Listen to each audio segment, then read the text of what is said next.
Hello there and welcome to the West Brom versus West Brom. Bloody hell.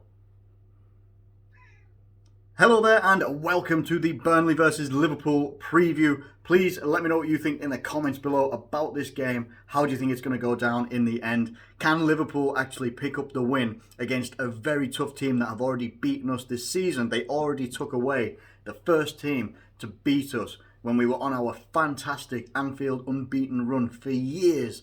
And Burnley came, I think we gave away a penalty, and it was 1-0. Enough said. That was all it was. Now, we right now stand in a position where we are on 63 points. I wanted to wait until today, until after Leicester and Chelsea had played, which was last night. Chelsea won 2-1 in the end. Cannot remember who the goals were from because I didn't watch it. It's on a little bit too late for me with how early I have to get up in the morning and stuff like that. I only ever stay up for Liverpool games. But Chelsea won 2-1, so they are currently on 67 points. Leicester are on 66 with a goal difference of plus 20. We have plus 21. What could happen tonight if we pick up a victory against Burnley is we do move into the top 4 on goal difference. Same points, but goal difference. But before we can talk about, or even think about, I should say, about the top 4, it should be having a look at our lineup and who we think who we're going to be starting with. Do we think we're going to go with anything much different to what we've been playing in the last couple of games? And for me, the answer is no. I think if it is available, if it is possible, if everybody is fit and ready to go, as they were in the previous game, as they were, apart from Jota, in the game before that as well, then we should just go for it like that. And that would be a starting lineup, which would be pretty much what you would expect. You know, Gini Wijnaldum, Fabinho and Thiago into the midfield. For me anyway, personally, a lot of people are against playing Gini Wijnaldum right now. But let's be totally honest. When he's in the midfield and, he's having a good game, he makes a difference. He does all the dirty work and everything in between. And I think that he could just be a good option for us in midfield against what is going to be a tough team. When you think of Burnley, you think of great big players, strong players, physical players, people that are going to try and look to bully you. We're going to need probably maybe a bit more experience in our midfield. And while Curtis Jones is a very good player, I think that Gini Wijnaldum would get the nod in this one as well, unless James Milner is available. If Milner is available, then I totally put James Milner, Fabinho and Thiago in midfield because we're going to need some of that grit and steel that Milner brings to the team. And also leadership. I love his leadership. The front three is pretty much what you would expect. With Jota out, it would be Sadio Mane, Bobby Firmino and Mo Salah. And why not? Salah scored an absolutely banging goal against West Brom. It was fantastic. Absolutely brilliant. And there were some good moments from the other guys as well, just missing the target every now and again. So, it's 6 and 2 threes, really. We're going to have maybe some good performances here or there, but I think overall we might be a little bit reliant again on the magic of Salah. If Bobby Firmino can do anything like he did against Manchester United, that would also be fantastic and also very welcome, please. And then the defence, I don't think the defence changes. I really don't think it changes. Kabak has been ruled out for the rest of the season. Rumour is that we're not going to sign him, on a permanent deal, which, I am a little bit disappointed about if that is true because I think he's grown and developed quite well with us as well. Still very young, still lots of development and learning to do. But hey, I think our back line tonight will be Robertson, Nat Phillips, Reece Williams, Trent Alexander-Arnold, and of course our game-winning goalkeeper from the West Brom game, Alisson. Absolutely fantastic, and what a header. I don't know how many of you have stopped watching that on a daily basis at least once, but I haven't. I've watched it a few times today already. It's great. It's such a great moment, and if you find the video online of Alisson's headed goal with Titanic music, it's fantastic. It's absolutely brilliant.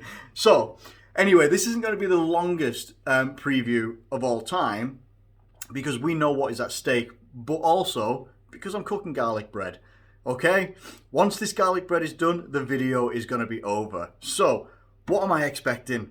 I'm expecting an absolute dogfight. An absolute dogfight. Now, apparently, if this is right, Nick Pope is a doubt, which I don't think really matters. I think that I know that Burnley had a tough time out last time against Leeds, but Burnley play against Liverpool, it's such a tough game every single time. And with the likes of Tarkowski, Ben Mee, Ashley Westwood, Vidra, Chris Wood, whoever else it might be that plays up front for them as well. I cannot remember what any of their names are. But even so, it's just big, it's physical, it's tough, and it's going to be similar to the West Brom game. It's going to be similar to the West Brom game, maybe to a different level. I've got a sneaking feeling similar to West Brom that Burnley will end up getting the first goal in this game. And then it's if we can respond and do what we did against West Brom. I am hoping against Burnley that we can go out there and lay a marker down early.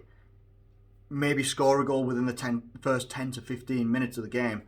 That would be absolutely fantastic. It would lay a marker down. It would give us a little bit more confidence as well. With Thiago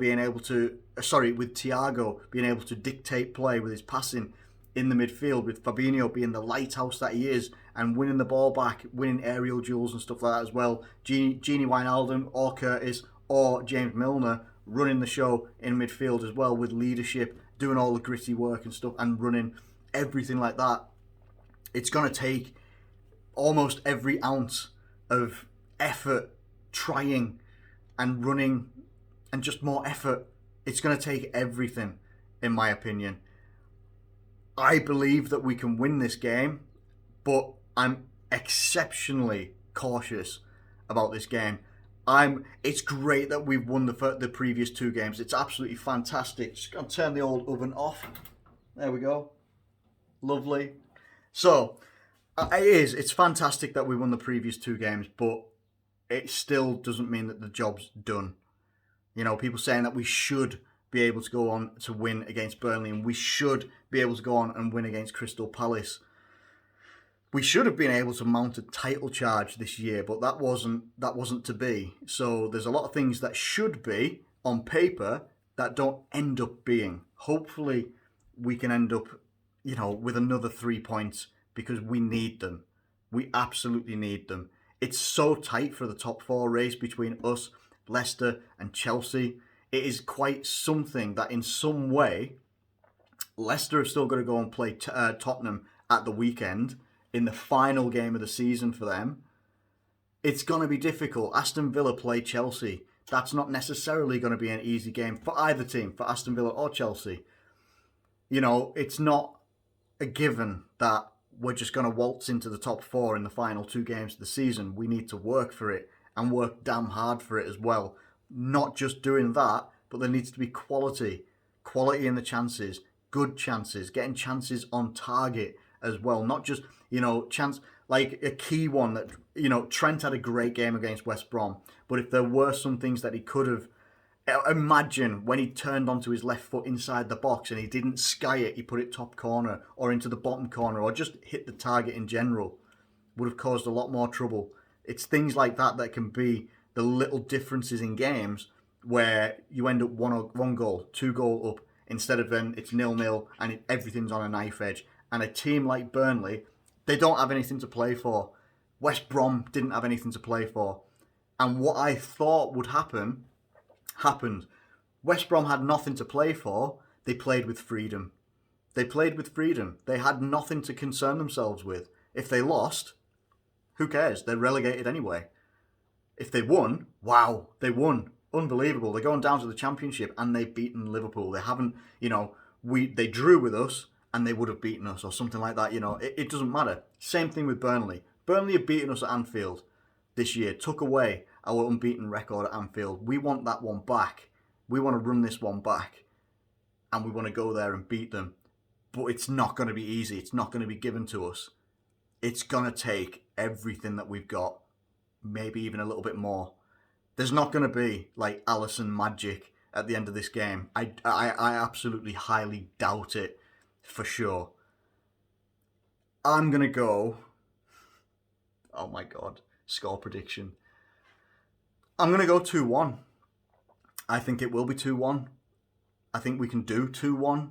It's just going to be such a nervous game. So nervous that I'm about to go and take a 5-hour nap. Which is pretty full sleep.